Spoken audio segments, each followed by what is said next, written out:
On va prendre ensemble l'Évangile selon Jean.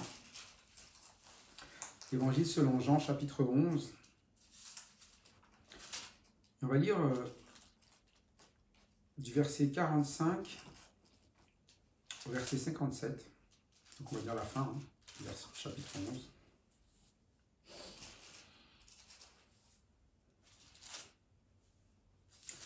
Fin du chapitre 11. On va lire 3 versets chacun. 45 à la fin.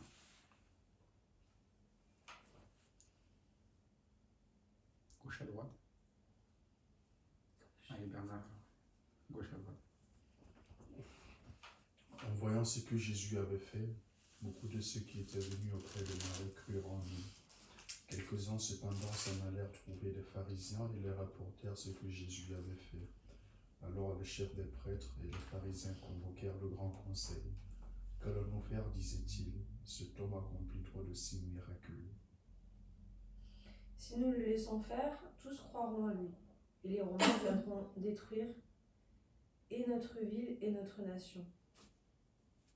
L'un d'eux, Caïphe, qui était souverain sacrificateur cette année-là, leur dit : « Vous n'y entendez rien, vous ne réfléchissez pas qu'il est de votre intérêt qu'un seul homme meure pour le peuple et que la nation entière ne périsse pas. » Or, il ne dit pas cela de lui-même, mais étant souverain sacrificateur cette année-là, il prophétisa que Jésus devait mourir pour la nation.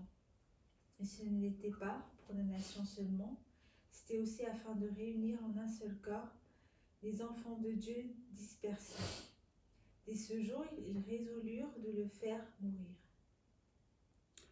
C'est pourquoi Jésus ne se montra plus ouvertement parmi les Juifs, mais il se retira dans la contrée voisine du désert, dans une ville appelée Éphraïm, et là il demeurait avec ses disciples. La Pâque des Juifs était proche, et beaucoup de gens du pays montèrent à Jérusalem avant la Pâque pour se purifier. Ils cherchaient Jésus, et ils se disaient les uns les autres, dans le temple, « Que vous ensemble, ne viendrait-il pas à la fête ?»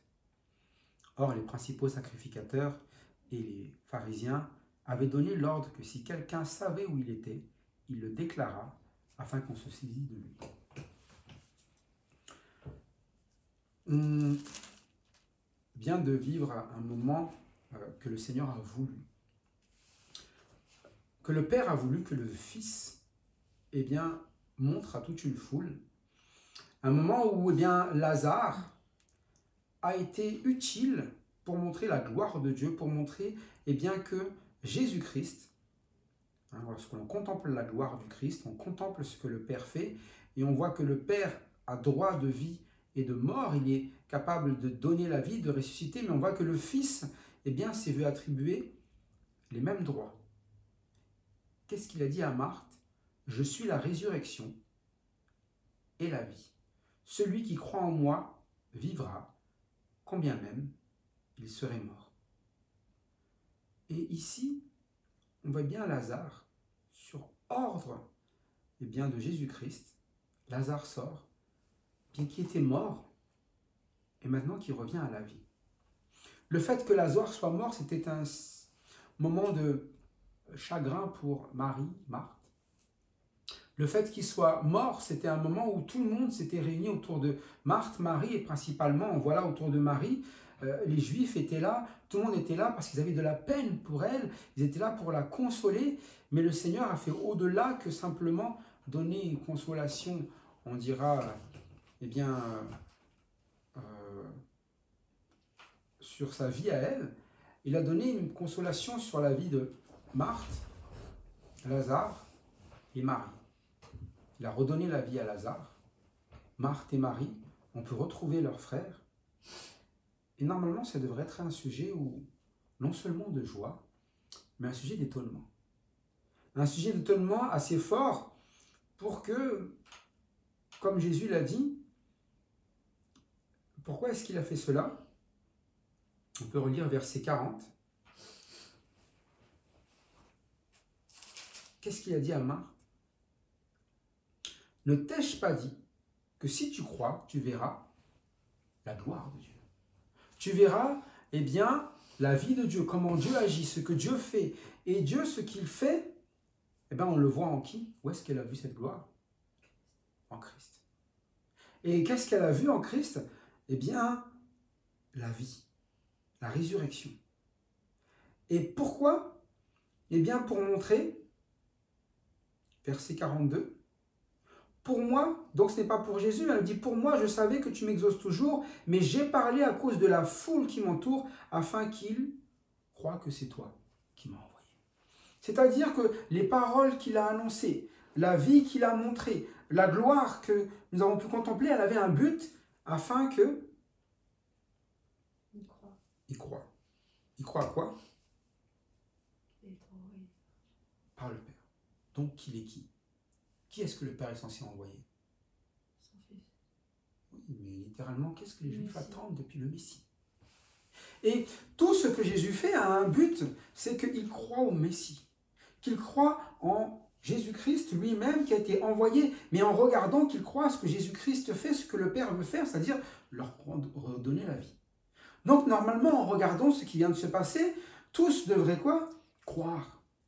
Et se dire, mais ce qu'il fait là, c'est ce qu'il peut le faire, non seulement dans un corps, mais aussi dans mon âme. Il peut me donner la vie. Si vraiment je crois en lui, comme il l'a dit, quiconque vit et croit en moi ne mourra jamais. Parce que je sais que si j'ai Jésus-Christ avec moi, ben regarde Lazare, il est quoi aujourd'hui? Vivant.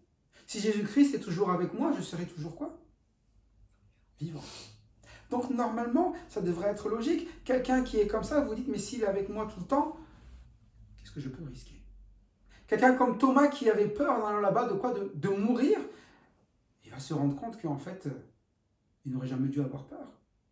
Pourquoi? Eh bien parce que même mort, il est capable de nous ressusciter. De la même manière, nous, eh bien, en tant que chrétiens, nous devrions savoir que si nous avons Christ en nous, eh bien, nous ne devrions pas craindre la mort. Parce que la mort n'est pas une fin, si nous sommes en Jésus-Christ. Il est la résurrection et la vie. Ça veut dire que quoi qu'il advienne, nous avons la vie. Et tant que nous avons Christ, nous avons la vie. Si nous avons Christ pour toujours avec nous, nous avons donc la vie quoi? Éternelle. Toujours. Mais ça implique d'avoir eh bien, Christ dans sa vie.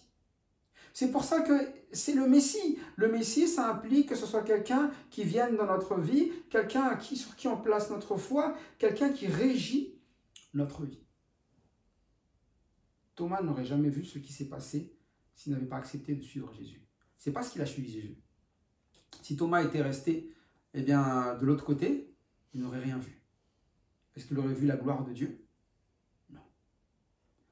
De la même manière, Marthe, parce qu'elle a accepté de suivre, parce qu'ils ont accepté de rouler cette pierre, ils ont vu la gloire de Dieu.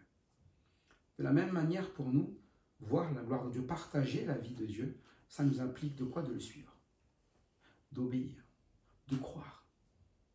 Et on voit ici dans le verset 45 que plusieurs des Juifs qui étaient là avec Marie et qui virent ce qui s'est passé, crurent en Jésus.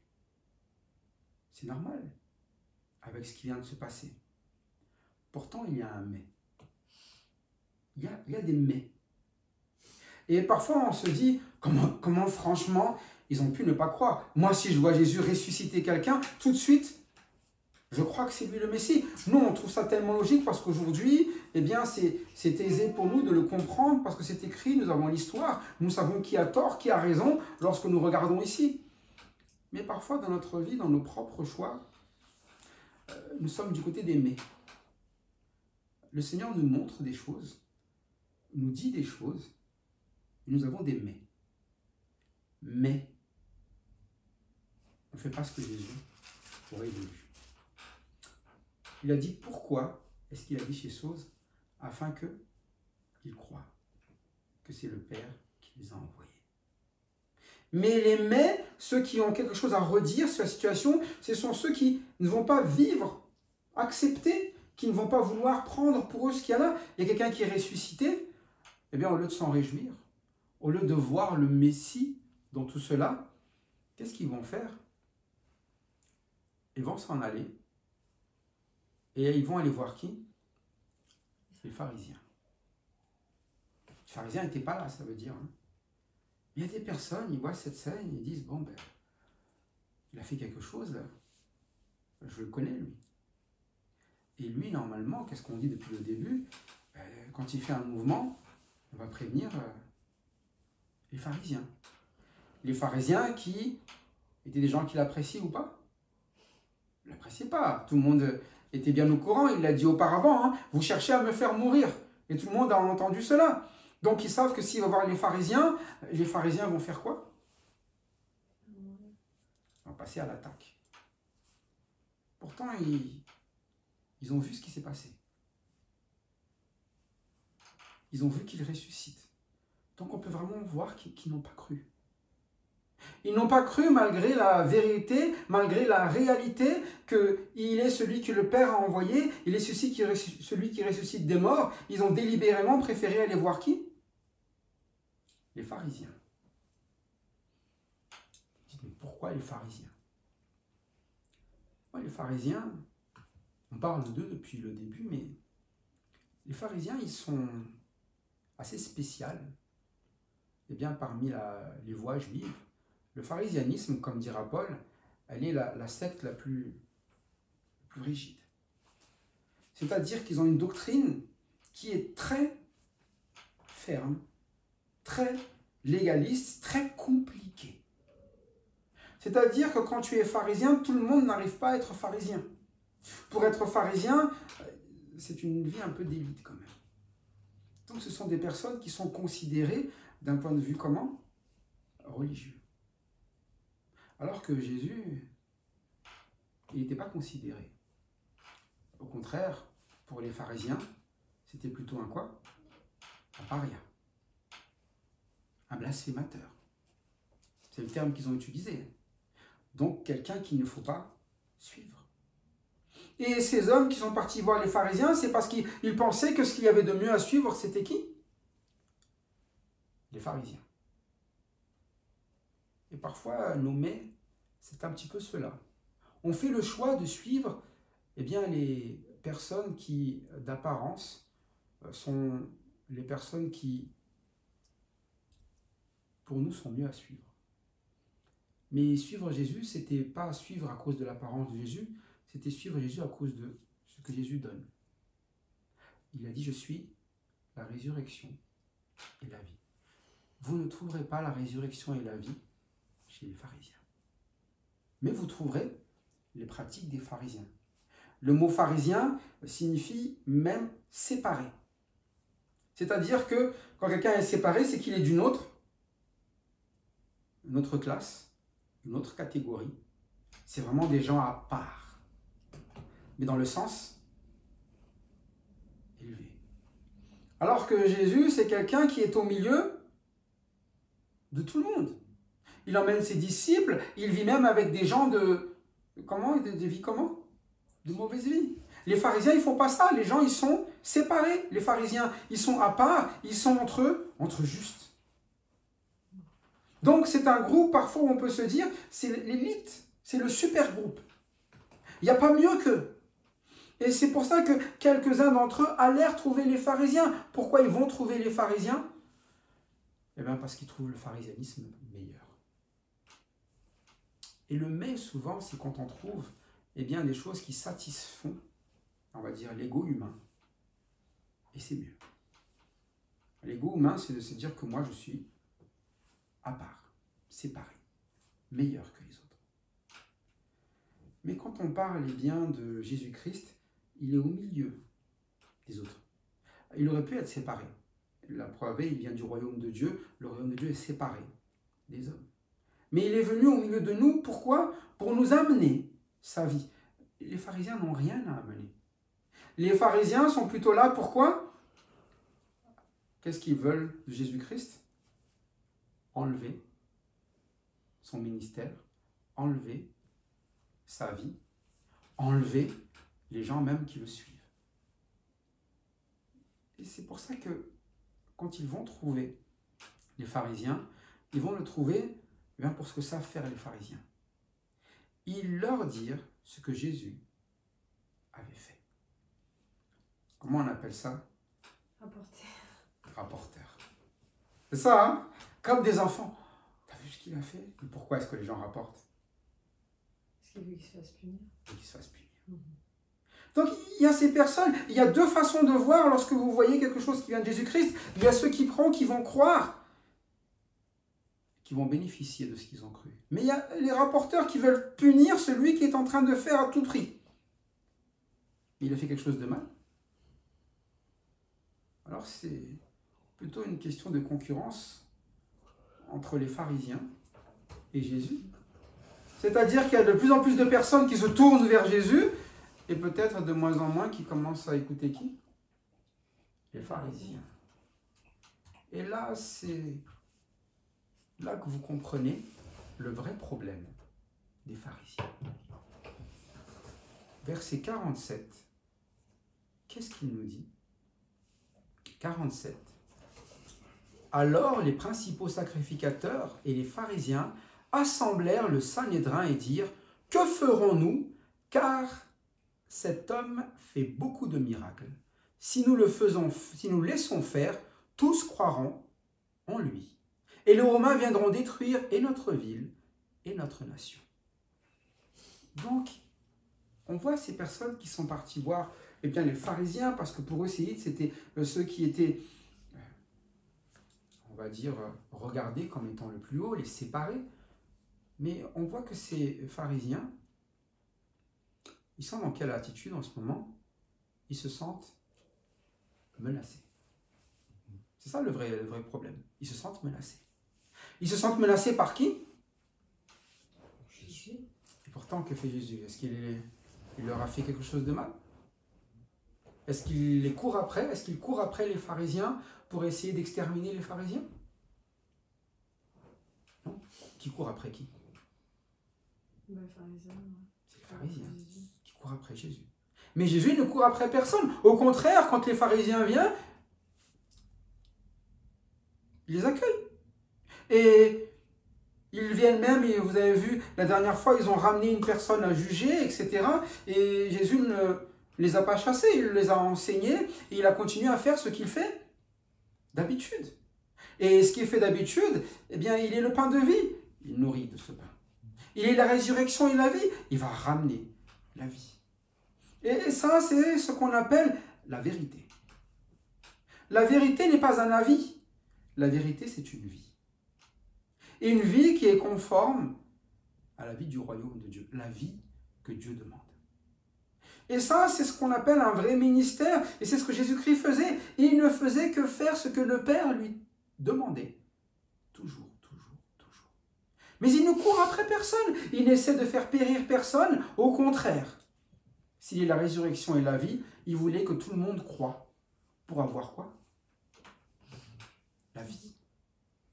Même ces personnes qui sont parties voir les pharisiens. Mais les pharisiens, ils ont un problème, c'est qu'ils ont senti cela comme une menace. Si quelqu'un vous donne quelque chose que vous ne pouvez avoir, qui est meilleur que ce que vous avez, qui vous donne la vie, c'est une menace normalement. Pourquoi alors est-ce qu'ils considèrent ça comme une menace? Déjà, il faut voir la constitution des choses. Alors, verset 47, les principaux sacrificateurs et les pharisiens assemblèrent le Sanhédrin. Vous savez ce que c'est que le Sanhédrin? Ça, c'est un autre mot. Grand conseil. Le grand conseil. Le grand conseil, c'est le conseil qui réunit qui? Les grands. Les grands. C'est le grand conseil. Donc, c'est composé de quoi? Déjà, tu as deux catégories. Là, tu as les principaux sacrificateurs, les pharisiens, et tu as Caïphe. Caïphe, c'est le chef. Le souverain sacrificateur. Donc, les pharisiens en font partie, les sacrificateurs, mais en fait, ce sont on va dire, les chefs. Les chefs. Alors, on sait qu'ils sont au nombre de 71, parce qu'ils veulent respecter une norme qui est dans le nombre, quand Moïse a composé les anciens à un moment donné, quand il était un peu en panique, les 71 que l'Éternel a dit. Donc c'est un grand nombre, un un grand nombre de séparés, d'élites, de personnes qui sont censées être des dirigeants. Et Jésus, c'est un quoi? Il n'y a pas de cette catégorie. Donc, quand ces personnes vont voir les pharisiens, c'est déjà des grands, et là, c'est la réunion des grands. Ça veut dire que leurs décisions vont être une décision qui va être... On va toujours penser que c'est une décision quoi? Meilleur. C'est la meilleure décision. En réalité, c'est ce qu'on pense toujours être une décision spirituelle. C'est pour ça que le Sanhédrin, un de ses rôles, c'était de savoir reconnaître. Vous savez, à chaque fois qu'il y aura des prophètes, ils vont envoyer toujours des gens pour essayer de voir si c'était vraiment des vrais prophètes. C'est ça, hein, en vérifiant s'ils font des miracles. Donc, qui valide que ce sont des prophètes? Les pharisiens. Ouais, littéralement, c'est Sanhédrin. Sanhédrin. Il valide qui est prophète. Mais il valide aussi si c'est vraiment le Messie. Dis-nous qui tu es. Pour valider. Ça veut dire que c'est eux qui vont valider quoi? Tout. Mais valider tout dans la vie de Jésus-Christ, valider tout en tant que prophète, valider tout. Mais le problème, c'est qu'ils ont un problème eux-mêmes. Qu'est-ce qui les motive? On leur propose la vie. On leur propose la résurrection. On leur propose le pain de vie. On leur propose le salut. Mais quelle est leur vraie motivation? Lorsque vous lisez ici, que ferons-nous? Cet homme fait beaucoup de miracles. Si nous le laissons faire, tous croiront en lui. Ils ont peur. Peur de quoi? De perdre leur place d'élite. Leur place du Sanhédrin. Si tous croient en lui, qu'est-ce qui restera de nous? C'est ça le problème d'une mauvaise motivation. La motivation qui vient de Jésus-Christ, ce n'est pas de ce que les gens avaient pensé de lui. Si c'était le cas, il aurait été de faire ce qu'il faisait. Et à la fin, qu'est-ce que tout le monde a pensé de lui? C'est terminé sur une croix, c'est que tous ont pensé que c'était un quoi? La croix, c'est la place de qui? Des brigands. Jésus n'est pas venu pour savoir ce qu'on pensait de lui. Il est venu pour sauver. Quand il s'est assis au milieu des gens de mauvaise vie, c'était pas en train de se poser la question qu'est-ce que les gens vont penser de moi? Parce que les gens de mauvaise vie avaient besoin de lui. Mais lorsqu'à chaque fois qu'on essaie de conserver notre statut, et ça c'était le problème ici des Sanhédrins, on va avoir peur et la réaction de la peur. Vous avez déjà vu des animaux qui ont peur? Vous savez ce qu'ils font? Ils attaquent. Ils attaquent. Ils mordent. Même l'ami de l'homme, le chien. Vous savez, quand j'étais petit, on avait un chien qui avait une chienne, du coup, elle avait un chiot. Et c'était un chien qui était toujours très sympathique. Je veux dire, elle n'a jamais rien du tout. Et quand elle a eu son chiot, je me suis approché d'elle quand j'avais 2 ans et demi, 3 ans. Qu'est-ce qu'elle a fait? Tourner, et elle m'a mordu. Alors qu'elle n'a jamais mordu. Mais pourquoi elle m'a mordu? Elle avait peur. Qu'est-ce qu'il va faire? Pas confiance. Imagine que je fasse du mal à son chiot. Imagine que.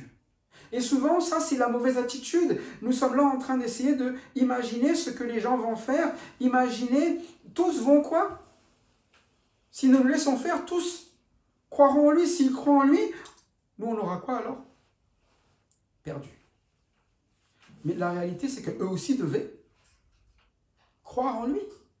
C'est le Messie. C'est eux qui auraient dû reconnaître le Messie, mais à cause de leur peur, ils vont connaître quoi?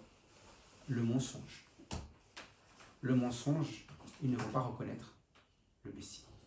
Et ils vont vivre dans le mensonge, c'est-à-dire qu'au lieu de faire ce que la parole même demande, c'est-à-dire d'aimer son prochain, c'est un juif, ils vont avoir quoi envers lui? De la haine. Jusqu'à, on le voit, le poursuivre. Jusqu'à préférer, eh bien là c'est souverain sacrificateur qui parle, hein. C'est dans leur intérêt que Jésus, il dit qu'il meurt. C'est un souverain sacrificateur. Normalement, c'est celui qui présente quoi dans le temple? Sacrifice. Mais c'est pourquoi le sacrifice de quoi? Pour le pardon. des péchés du peuple.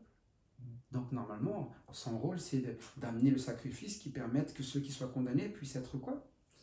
Pardonnés. Mais là, au contraire, il voudrait que cet homme-là soit quoi? Condamné. Donc il ne fait même plus son travail de souverain sacrificateur. Il devient un bourreau, un exécuteur. Et ça, c'est ce qu'on appelle le mensonge. Au lieu d'être ce que le Seigneur voulait qu'on soit, si c'était vraiment des personnes qui étaient pour Dieu, ils auraient dû reconnaître le Messie et avoir la vie, l'attitude de Dieu. Mais ils avaient un grand conseil qui sert de tribunal, mais dont les décisions étaient prises totalement à l'encontre de quoi? De la volonté de Dieu. Et pourtant, on peut se tromper parfois. C'est pour ça que Jésus, ici, il va montrer vraiment comment reconnaître la vie de Dieu. Reconnaître la vie de Dieu, si tu crois, tu verras la gloire de Dieu. Il faut d'abord quoi? Croire. C'est pour ça que, pour que les gens croient, il ramène ce qu'il a dit, c'est-à-dire la parole, l'enseignement de la parole, et il faut que les gens croient, mais si les gens ne croient pas, ils ne verront pas. Et tout ce conseil est passé à côté du Messie. Vous vous rendez compte, 71 personnes qui sont censées être les plus érudits, les plus proches, on pourrait dire un petit peu du royaume de Dieu. Ce sont les pharisiens, il y a une catégorie qui manque là-dedans, ce sont les scribes. Il y a les scribes, les pharisiens, il y a les sacrificateurs, il y a le grand sacrificateur. Ce sont tous les ministères quoi là? Spirituels. Plus ceux qui sont vraiment bien donnés dedans, ce sont eux qui vont passer à côté. Pourtant, ils ont tout en main. Tout. Ils opèrent dans le temple. Les scribes, ils passent leur temps à quoi? Faites ce qu'ils vous disent. Ils vous disent quoi? Ce qui est dans la parole. Mais ils ne le mettent pas en pratique. C'est pour ça qu'il y a vraiment ce côté où on insiste. Nous ne sommes pas là pour paraître être des élites ou pour paraître avoir une religion qui soit meilleure que les autres. Il y a une réalité dans notre vie. C'est Jésus-Christ. Et Jésus-Christ qui va quoi? Qui va nous transformer, qui va nous ramener de la mort à la vie. Ça veut dire qu'il va falloir accepter que nous sommes, à la base, morts. S'il y a une notion de résurrection, ça veut dire quelque chose a changé, a transformé. Mais ici, en quoi est-ce qu'ils n'ont pas cru? Eh bien, ces pharisiens, il n'y a plus rien à transformer. Ce sont les élites. Ils sont à quel niveau? Au top. Donc, on ne peut pas faire mieux. Sur cette terre, on ne peut pas faire mieux qu'eux. Mais lorsque nous avons ce genre de pensée, on ne peut pas faire mieux que moi. C'est ça qui va être notre perte. Parce qu'on va se tromper. C'est là qu'on va avoir des actions qui sont des actions telles qu'ils le faisaient ici. Ils ne vont pas laisser faire. Ce qui est salutaire pour tout le monde. Ils attendaient le Messie. Mais maintenant que le Messie est arrivé, ils vont faire quoi? Ils ne vont pas le laisser faire. Donc, ça va être des anti-messies. C'est ça, non? C'est des anti-messies. Le Messie est là, et eux, ils sont contre. Donc, ils sont des anti-messies, pour ne pas utiliser un autre mot. Des anti quoi? Des antichrists. C'est ça, être un antichrist. C'est quelqu'un qui se retrouve à être l'adversaire de celui qui est venu à le sauver. C'est pour ça que les mais sont très dangereux. C'est pour ça qu'il aurait fallu croire, tout simplement. Et croire, c'était simplement d'accepter Jésus-Christ tel qu'il est et ce qu'il veut de nous. Mais lorsqu'on commence à ne pas croire, on se met à l'abri. Eh bien, de ceux qu'on trouve les plus justes, mais de ceux qui sont, au final, ici, quoi? Des ennemis de Christ. Qui veulent que Christ, quoi? L'un d'eux, Caïphe, qui était souverain sacrificateur cette année-là, leur dit, vous n'y entendez rien, vous ne réfléchissez pas qu'il est de notre intérêt qu'un seul homme meure pour le peuple et que la nation entière ne périsse pas. Ça a l'air sage. Ça a l'air sage, son choix. Il est le grand sacrificateur et il est en train de reprendre tout le monde. Vous ne comprenez pas la situation. La situation, c'est ou lui ou nous. Parce que si les gens croient en lui comme le Messie, qu'est-ce qui va se passer? C'est le verset 48, je ne l'ai pas lu jusqu'au bout. Si nous le laissons faire, tous croiront en lui et...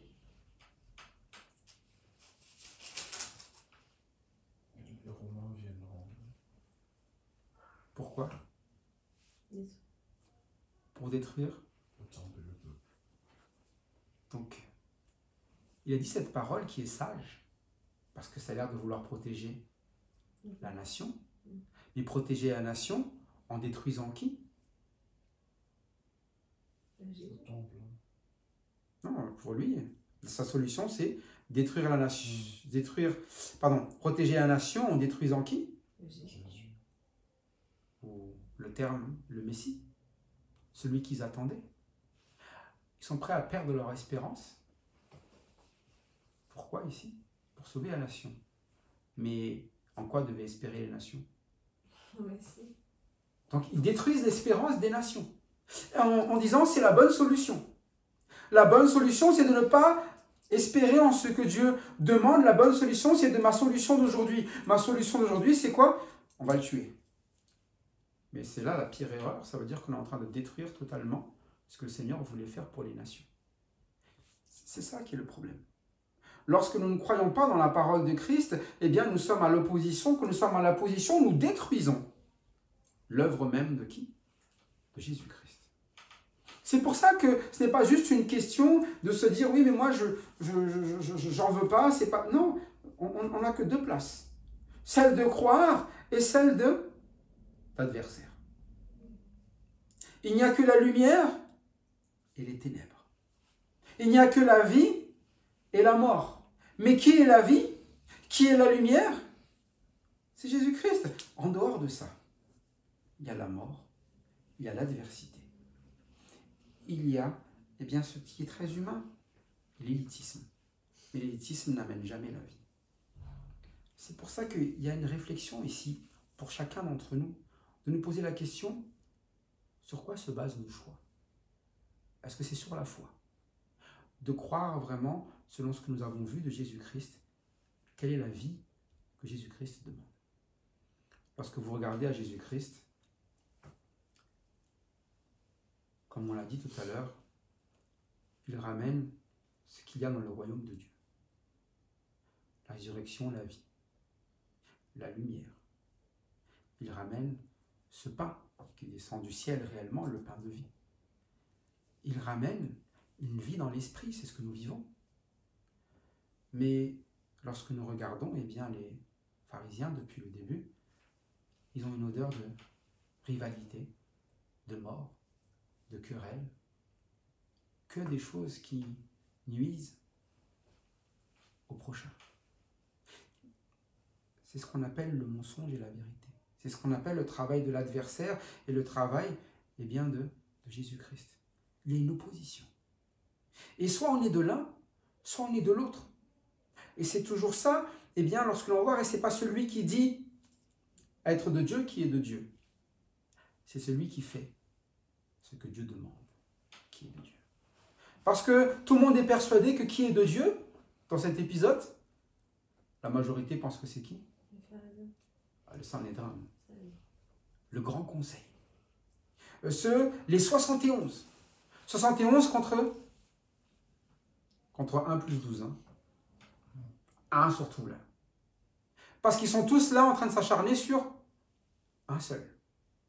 C'est ça qu'ils veulent à la fin. Si quelqu'un a une info, qu'on dise où est-ce qu'il se trouve. Lui.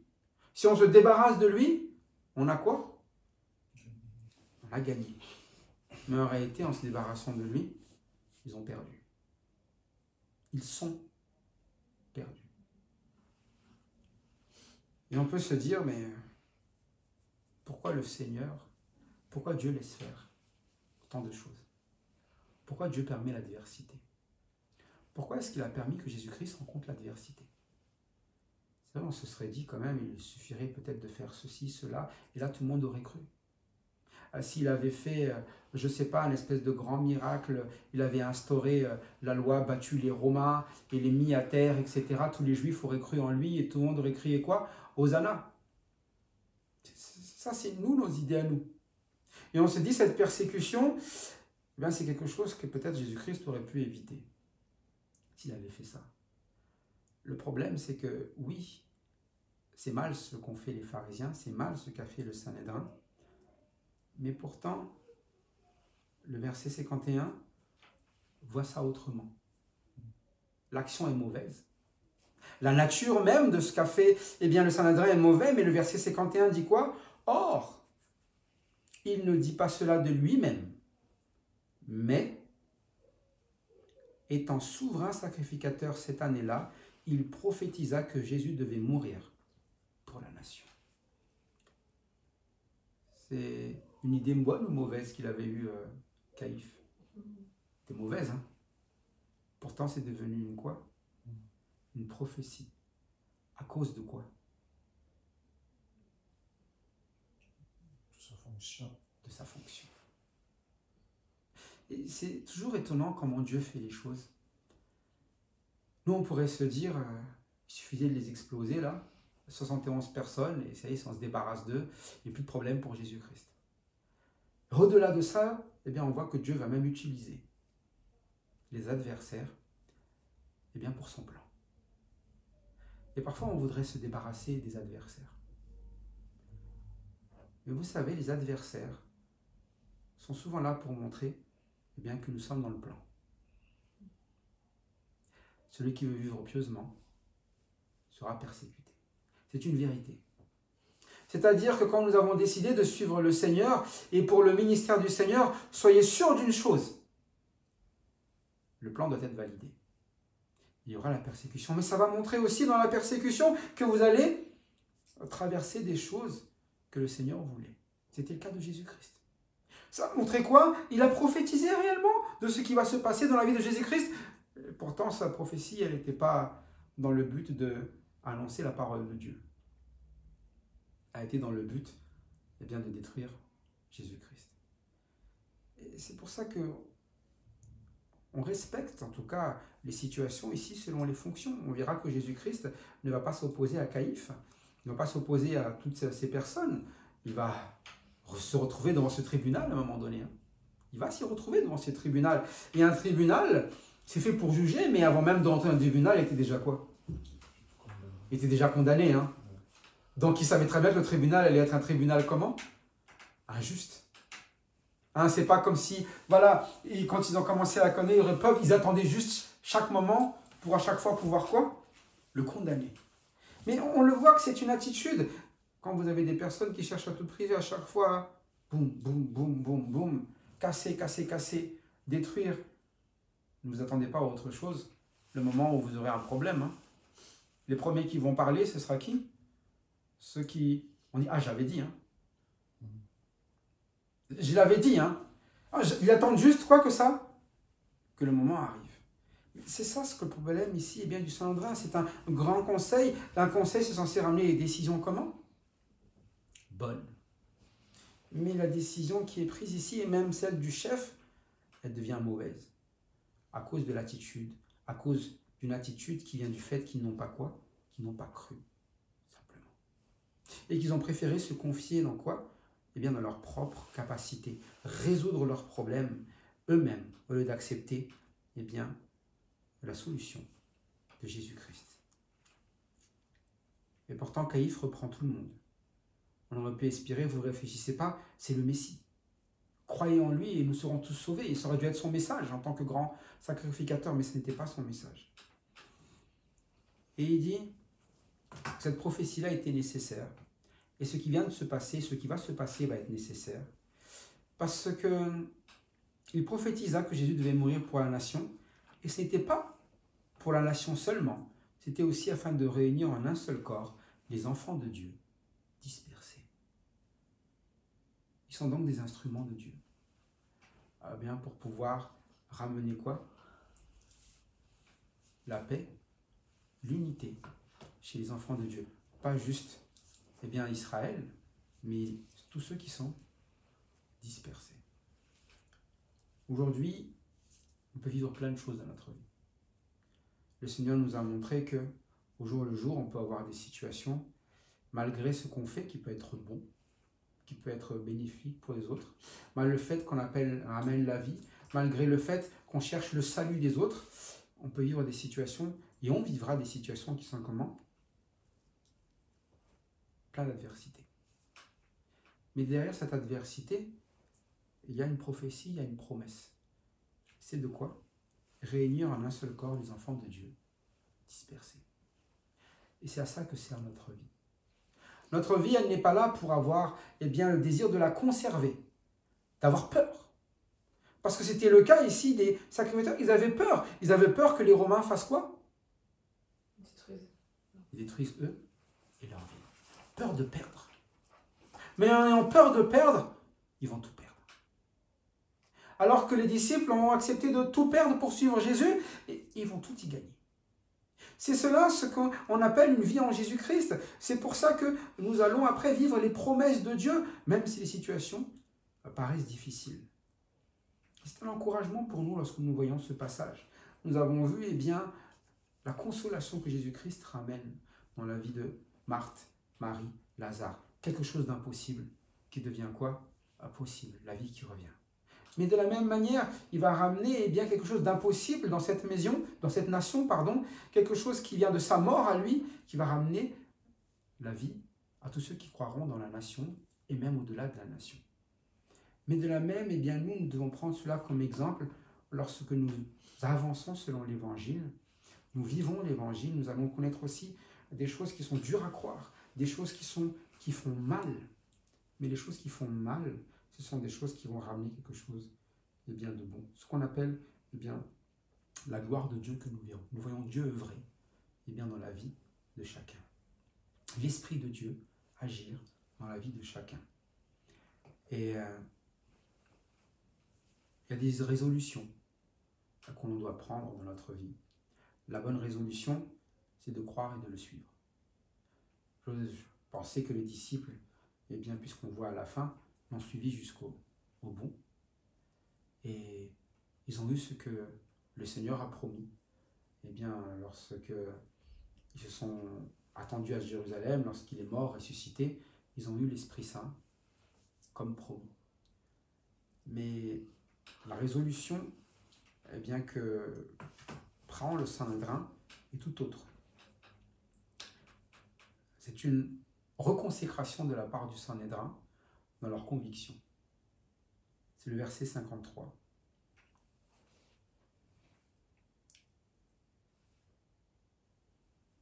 Dès ce jour, et ce n'est pas nouveau pourtant, mais c'est une reconsécration, c'est-à-dire qu'ils se sont encore plus enfoncés. Dès ce jour, ils résolurent de le faire mourir. Et c'est pour ça que c'était l'occasion pour eux de quoi? De croire encore. Si ils avaient écouté les propos des rapporteurs, entre guillemets, et qu'ils avaient vraiment vu ce qui s'était passé, normalement, il faut savoir que Lazare est revenu à la vie. C'est quand même un sujet qui aurait dû quoi? Vous avez déjà entendu parler de ça dans votre vie? Un mort qui revient à la vie? C'est un sujet qui aurait dû quoi?